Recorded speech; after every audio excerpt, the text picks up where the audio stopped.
When you look at cheerleaders, what do you think? You probably think it is easy or pointless, but a lot of things go into doing just one cheer in front of a single crowd. I know all the work that cheerleaders go through to perform one single cheer in front of a stressful crowd. How do I know? This year will be my 4th year cheering at my local high school, Haven High, and my 2nd year being the cheer captain. Before that, I would go to games just to watch the cheerleaders, so I knew exactly what I had to do when I became that cheerleader.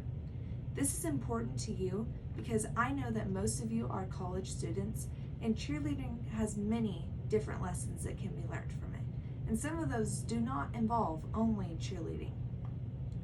In the next approximately 5 minutes, I will show you the 3 key points of being a successful cheerleader. Those including stretching before doing any physical activity, making sure you have all the correct moves to a cheer, and lastly, making an instant connection with the crowd. Let's begin with stretching before doing any physical activity. Stretching is not always the same, but for cheerleading, you need to make sure you really stretch your arms and your legs the most. Stretching is the main way to prevent injuries while cheering. As you stretch both of your arms, you need to make sure you hold these stretches for a minimum of 10 seconds. This will ensure a good stretch.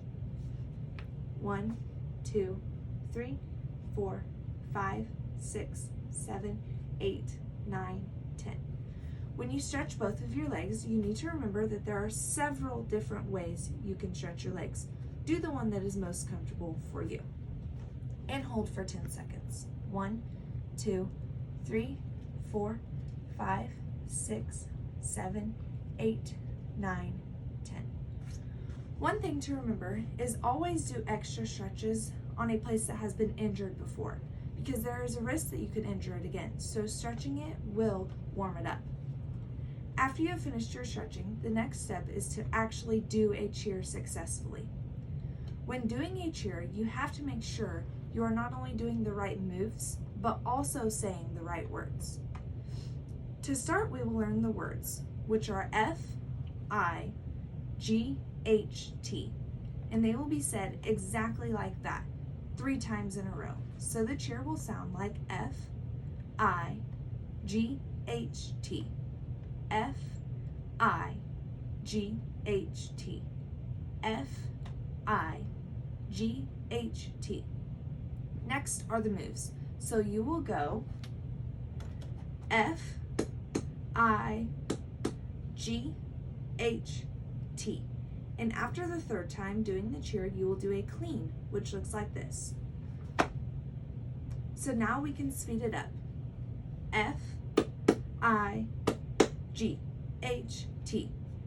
F, I, G, H, T. F, I, G, H, T. Some helpful hints to always to remember when performing is to always be very sharp with every single move that you do so you do not look sloppy. Now that you know the cheer, we can move on to making an instant connection with the crowd. Making a connection with the crowd can be hard, but doing it is a key point of being a good cheerleader. The first thing you need to do when you try to make a connection is to always smile while doing your cheer. That will make people want to look at you. You always need to be very, very loud so you can stand out and the crowd can understand what the cheer is even being said. The last thing to remember is to make an eye connection with multiple different people when doing your cheer so you can draw them in on what you are doing. And if you're good at making a connection, you can even get the crowd to join in sometimes. Those are the 3 main points you need to do to be a successful cheerleader.